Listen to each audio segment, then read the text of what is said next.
Hello, guys. Welcome to episode 36. And today it's me again doing the introduction. Last time it was Deborah. She interviewed me. So, hey, Yeah. Deborah, how are you? I'm good. How are you? Better now. No COVID anymore, so I'm good. Yeah, so we hadn't done it for 2 weeks, I think. Yes. 2 or 3. Yeah, I don't know. We skipped a few weeks because she got COVID, but Yeah. now they're good. Thank God. Lost my voice. Yeah, I lost my voice. Didn't really have much of a voice to be talking to anyone. So it's like, yeah, I didn't have much to say. Yeah, I Yeah. had, but I couldn't. Yeah, but anyway, Pretty so much. thank you for being back. And today we'll be talking about how to keep the learning process going, how to keep the fire up. Yeah. And that's a hard one. Yeah, absolutely hard. I think that's the hardest part Why? about the learning process. What? Why do you think so? Why do you think that? So I think because I don't know. I think people rely on it too much, and that's the mistake, and that's what it makes it difficult. I do have. If I close the the app, do you still see me, or you just see a blurry thing? I don't know. You can I try. don't know. I'll try in a little bit. I'm reading this book, and I send it to you, by the way, on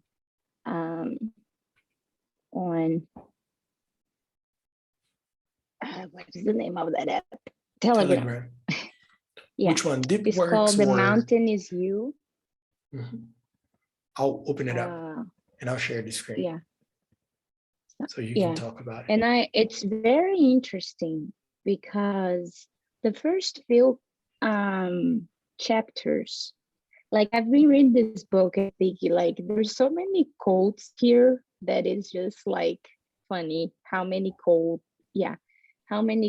you can get like reading the book. Like you wanna, oh, this is a good quote, this is a good reminder, this is anyways, it's an interesting book. And one of the things they start talking about is self-sabotaging. Sabotage. How do you pronounce that? Sabotaging. Sabotage, I think. Anyways, yeah. So it's very interesting because one of the things this guy talks about is how a lot of the time we know what we want, and then we start working towards that goal and putting work to it. And once we start seeing results, we go back to old ways. And that's the self-sabotage, unconscious working through our minds.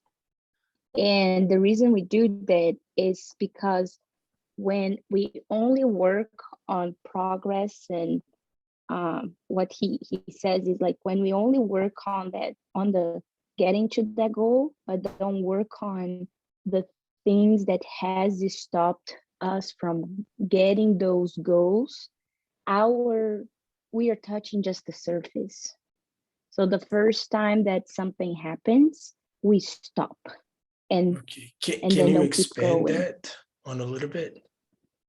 Well, it's like, for example, he gives really good examples, but I don't know, I'm going to remember those because different than you, when I read a book, I can't keep quotes in my head like you do. Like I forget, like I finished one page, I already forgot what I read the page before. So it's the type of thing that I need to actually write down for me to remember, So anyway, so this guy, he gives really good examples. Let me see if I can find one. Give me can you see me? Or is it my blurry? I see your name, but that's okay. Okay, let me find it here. I have the book open and I could share the screen if you want to. Just let me go through quick just so I can find, Yes. like for example, I'm gonna do some random coding here because it's just some things he says is pretty interesting. He said, your mountain is the block between you and the life you want to live. Facing it, also the only path to freedom and becoming. You are here because a trigger showed you to your wound, and your wound will show you to your path, and your path will show you to your destiny. See, it's pretty deep. Like I keep reading, it's like, holy cow, this guy is really deep when he's writing. But it's pretty deep. Let me um let me see. We're I'm planning on starting a book club for the Yeah. students. I think we can start with that one. Yeah, this book is really short. I think it's only 190 pages. That's So short for you. yeah, I'm saying like, 190 is really like I can read 190 pages in a day if I sit nah, down and read, like that not even in a day, less than a day. that's A 200, day reading 240 pages. is So 240. Oh, never mind. So the deep work might be the 190. Uh, so so for example, he says here, no, that's not a good example, but he has many examples. He gives one here. You are someone who is deeply afraid of being being a passenger in a car. Maybe your real fear is the loss of control or the idea that someone or something else is controlling your life. Perhaps the fears of moving forward and the moving car is simply a representation of that. So see, he gives us a bunch of uh, okay, I found a part because the negative, let me see. Um, let me see. This is, um, I can find it. Sorry, you're good. you can cut this part. Have Yeah, you I'll finished I'll reading try it? to find it. What? Have you finished the book? Not yet. I'm like in the page 17 yet. I just started. But it's Nice. really, I like where this is going because the reason I started reading this book, it's because I saw this post from a lady I follow from another person, and she was reading a passage on this book. And what basically this passage was saying is, was talking about people who are messy. So let's say you're a very messy person, and um, and then the author says, how does that, what does that represent in your life, right? Why you're messy? And he says, maybe you're messy because you always need to put everything in your life on hold until you organize your house.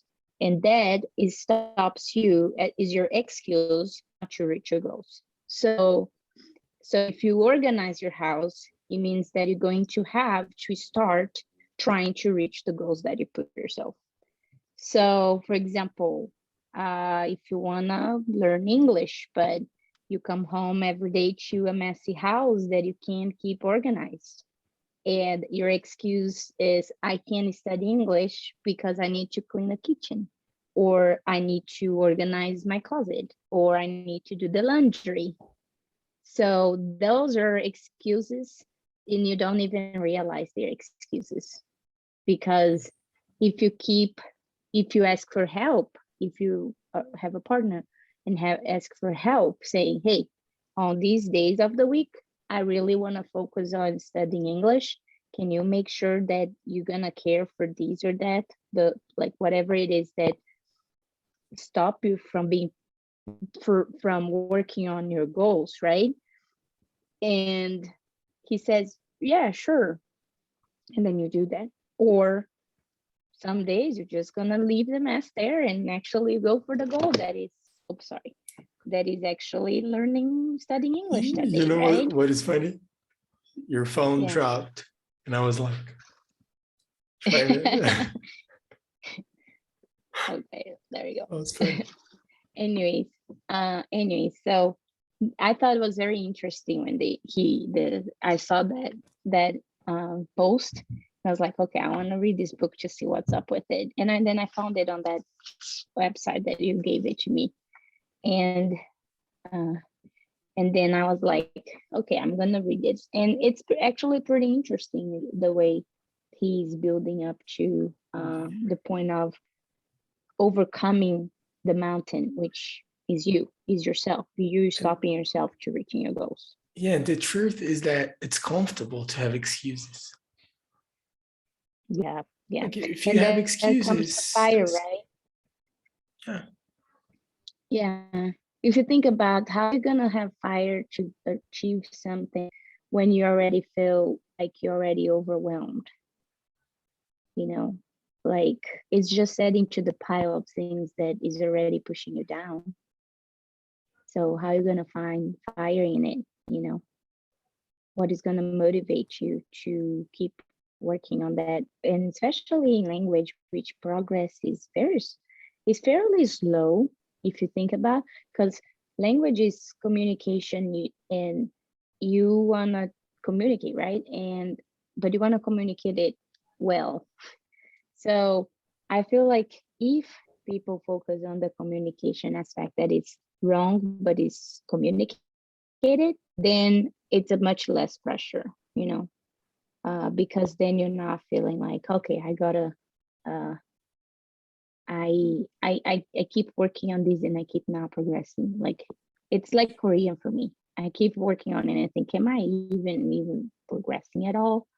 And then I'm thinking, I must be, because I didn't know any Korean. And now I know, well, like I gotta, like I could say some things in Korean like uyo, which is milk, ai, which is child,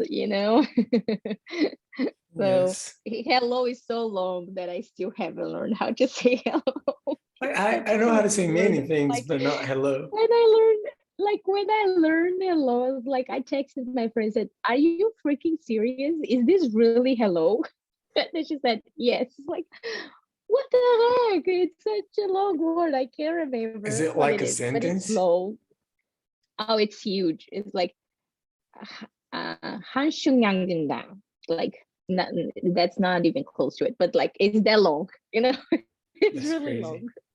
And It's you just so talking long. about it, I was just talking to a student this afternoon, and she has a hard time listening, like understanding stuff. So she knows like many words, and she has the habit of translating.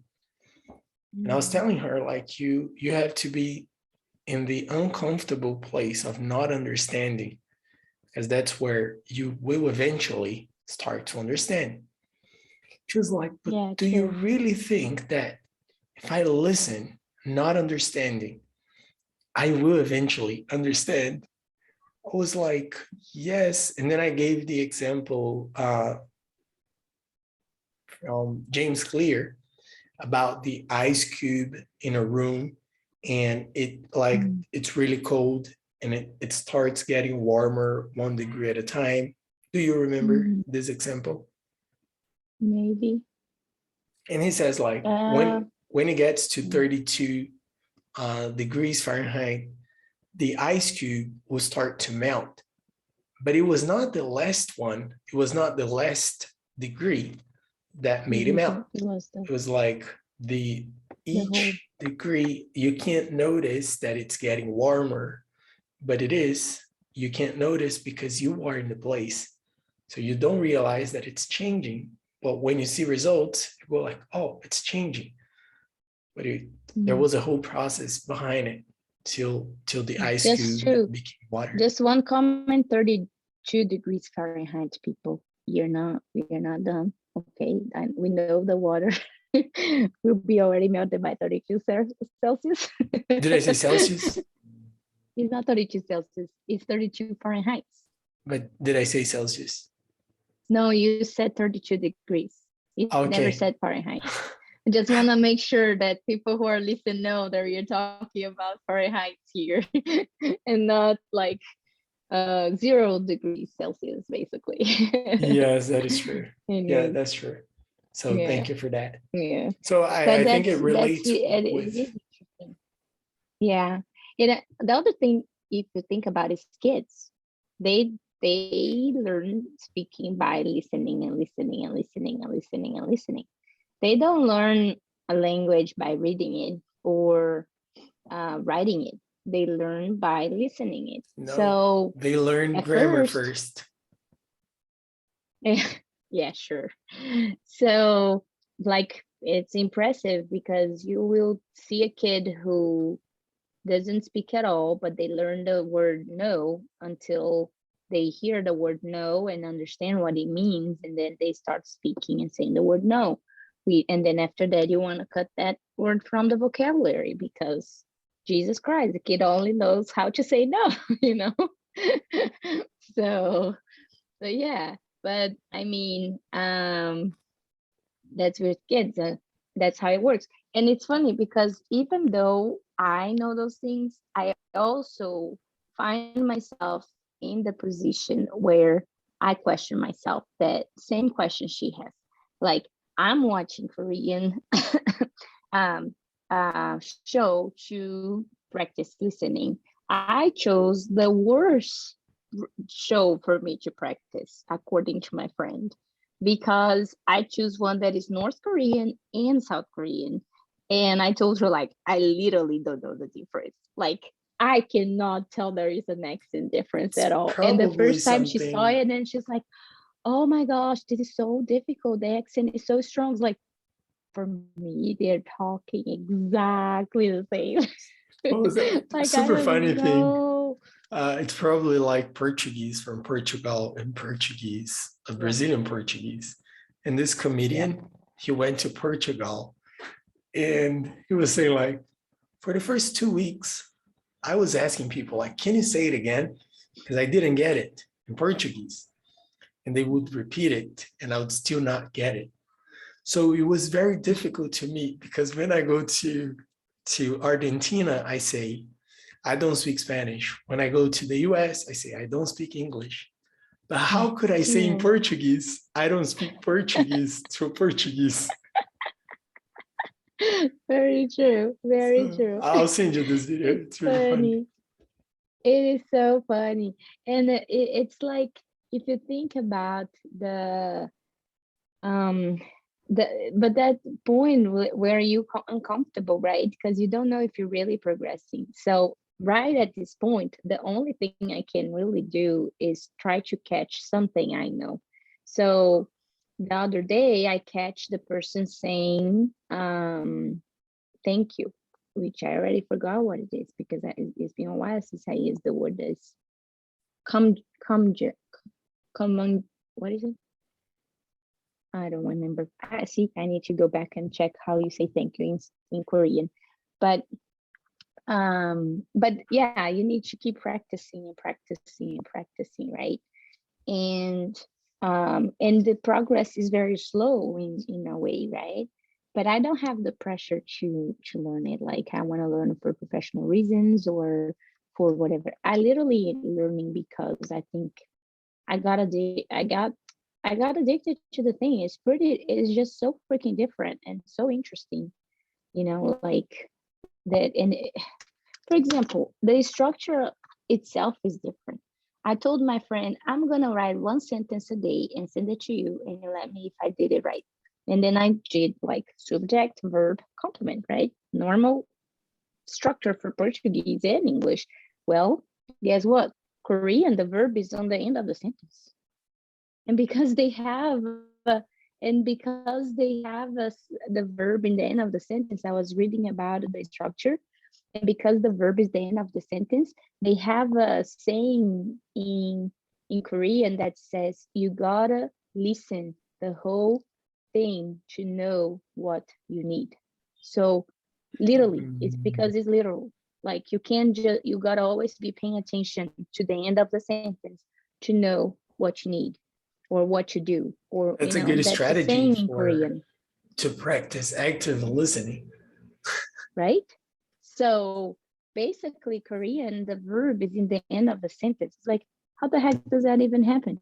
Like, how does a verb is in the after the complement of the verb? It's just so free. So for example, they're not gonna say, so 좋아해요, for example, is I like.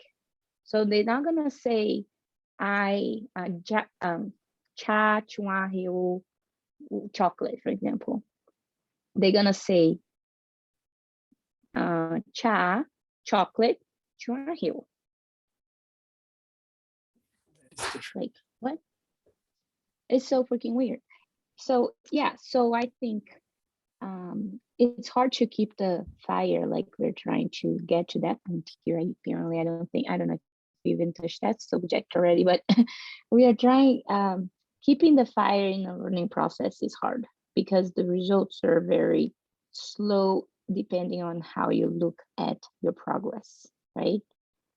Because if you want to say, okay, I'm studying English, and then tomorrow you're already having a full conversation with someone, and I mean tomorrow, not necessarily needs to be tomorrow, but a month later, right? Because everybody's asking, how do you learn English in 3 months? Sure enough, people want to learn as fast as possible. It's like, guess what?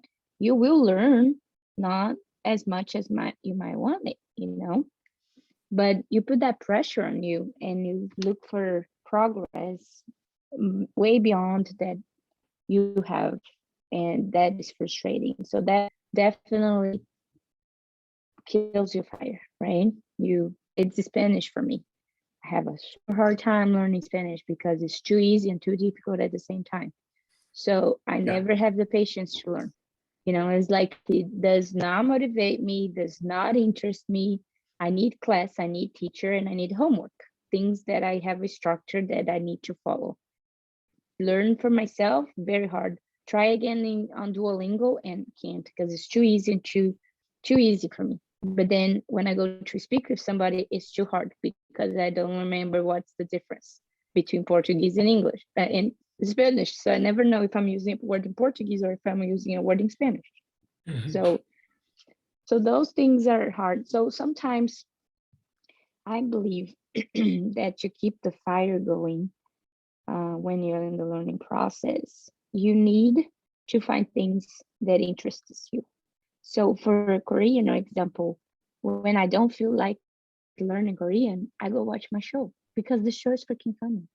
And I really like the show. The I show is don't understand funny it, but and it's nice. yeah, no, exactly. And some days, like I will watch it with the subtitles in English because I actually want to know what's going on, And I am in that mode, like I want to enjoy what I'm doing, and I still practicing, right? And maybe I will learn very little, but I'm practicing my ears to be comfortable with the language, right? So for me, one of the things is that, so if you're learning English and you just don't feel like studying English that day, just listen to music. If that's something you enjoy, you enjoy listening to music, listen to music in English and try to pay attention to the words that are said in that. And even if it's just one song and after that you're distracted thinking about the melody, it's okay too. Or watch a show and watch it with the subtitles in Portuguese, but the English speaking, and try to pay attention a little bit more for at least the first 2 minutes of the show in the English and not just the subtitles. So just force yourself doing something you actually enjoy for 5 minutes. Like, even if it's that day, that's all you have to give is 5 minutes. So just give 5 minutes, better than giving nothing, because that's how you keep the fire going. Because if you shut the fire completely, you're starting over again. So it's better if you just keep, how you say, I'm trying to remember how you actually say that in English. when you have a fireplace and then you put in the logs. That's the word you use. You use logs to keep the fire going, right? So you need to put more logs in the fire. So maybe that day, all you need is 5 minutes, to keep it going. Not because you are on fire, but because you're like, oh, I gotta keep this going or else I can't. And then you have the days that you are on fire, and then you're gonna be like super studying and super motivated, like because that week you got the opportunity to actually speak English with someone and you were able to say 2 sentences in it, Yes. And you know what or I think your is English crazy? class, you saw progress.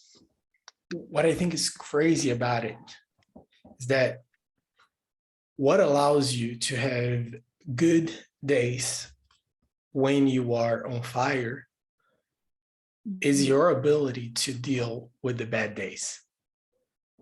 True, Like very true. the other day I went running and I don't know, I just wanted to. So I went like, I just went really fast running, and I hadn't gotten that tired in a while. And that day I got really tired, probably expanded my limits somehow. But if I hadn't practiced the days when I didn't really feel like doing it, I would not be able to run the way I wanted to. But what gave me the freedom to do it were the bad days. Like, Yeah, did it make sense to you? exactly.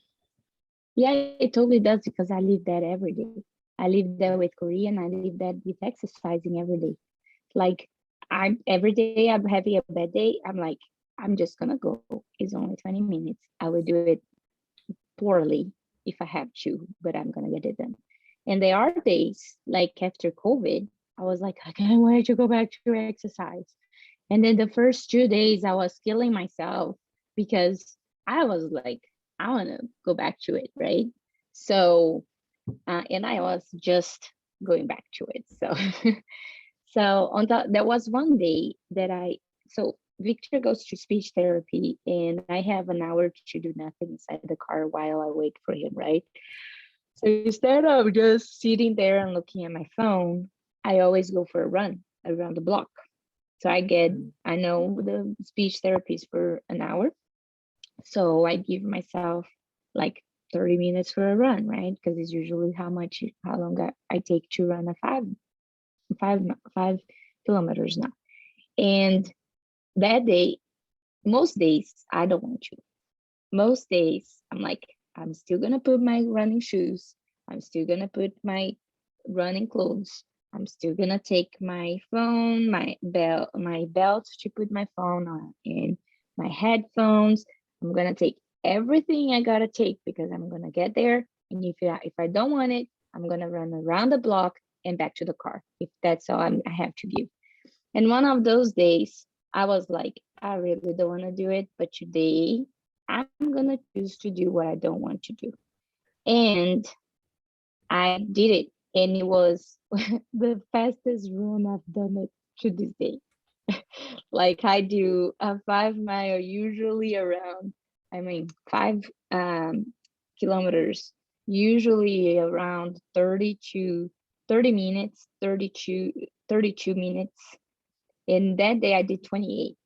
It was the Oh, fastest run I've ever that's a done big to this difference. day. For you guys that don't I run, that's know. a big difference. Yeah, I did 28 minutes on my run that day. And I was like, holy cow. And I didn't even want to run that day. That's crazy. And the reason I ran so fast, you know why? Is because I want to get this done fast. I was I like, don't want to it's do it, so I'll 5K. I do know that where I need to very get, quickly. and I know when I turn around. So as fast as I run, faster I'll be done with it. So I run faster because I didn't want to run. And usually my workouts are like this, right?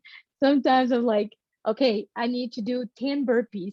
I'm going to do the fastest burpees I can do just so to get the 10 burpees done as fast as possible. And then I'm dying Just want to finish. because, it's freaking 10 burpees. So Yes, and that's yeah, another so strategy to keep the fire up, to keep it going. Like, do it even if you're doing it just for the sake of doing it. Like, oh, I don't want to do it, but if I do it, I'll get it done, even if I don't Yeah. want to. So I'll do that very quickly. Yeah. So like Yeah. if you are journaling to practice English, just write 3 sentences very quickly and then you'll be done. Yeah, exactly. Oh, and honestly, the 3 sentence writing for me is one of the best ways to practice English Mhm. because it forces you to think, right, in English, and then you put it on paper, and then you find things, you need to find ways to say whatever you're trying to say on on a sentence, using what you already know. And if it's something you don't know, you gotta think of different ways to say that thing with what you know, right? Mhm. And that's magical. Like, I remember many times when I was giving English classes, and you know, you are a student, you know how my English classes go. You write a text and you come to a conversation class, and then you don't read the text, you actually speak the text. And most my students, for example, your wife, she a lot of the time struggles with that section of the class is speaking because she's trying to remember word by word of what she wrote.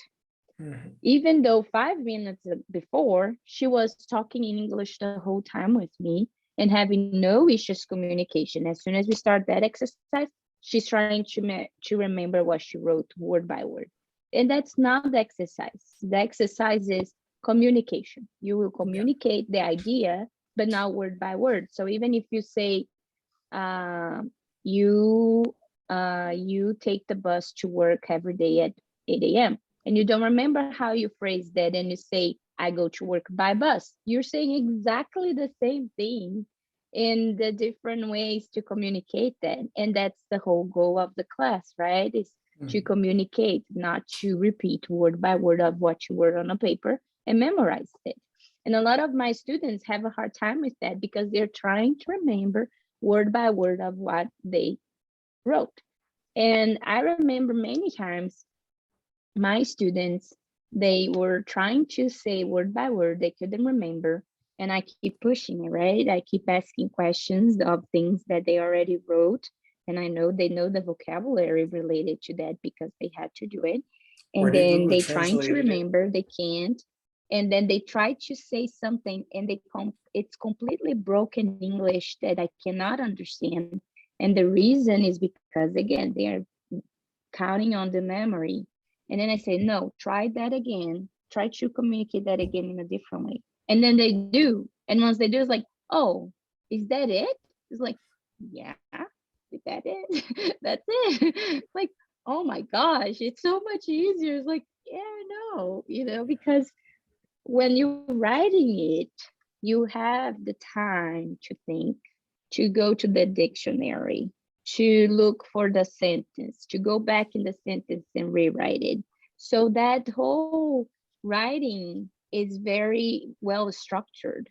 But when you're speaking, it's right there, dude. You don't have time to rethink and then go to the dictionary and check it, right? You got to just get out of it, needs to come out of your mouth, right? Mhm. So with my students, they have a hard time like going to that flow where they are not relying on this paper because this paper is so more advanced than you actually speak. You Yeah. can usually you can write better because you have time. So you can write better than you speak for that reason, because you have the time to go back and fix it. You have the time to research it. You have the time to think about it. So you speak advanced Portuguese, right? Native Portuguese. So when you're thinking about sentences, you're thinking about beautiful sentence, well-structured, adult conversation, right? But you Mhm. in English, you speak like a child. Yeah. So, and that's completely okay. If you speak like a child as English, you're speaking, and that's awesome. And you Mhm. will develop and you will perfect with practice, right? So, a lot of my students, they have a hard time on that section of the class because they are trying to speak. And then when they realize that it's simpler, like they can say the same things with what they know, they feel like, oh, wow, that is so much easier than I thought. And that's a good feeling, right? It's a good feeling for you as a student, and it's a really good feeling for me as a student. I mean, as a teacher. Because for me, it's like, oh, she's getting it. He's getting it.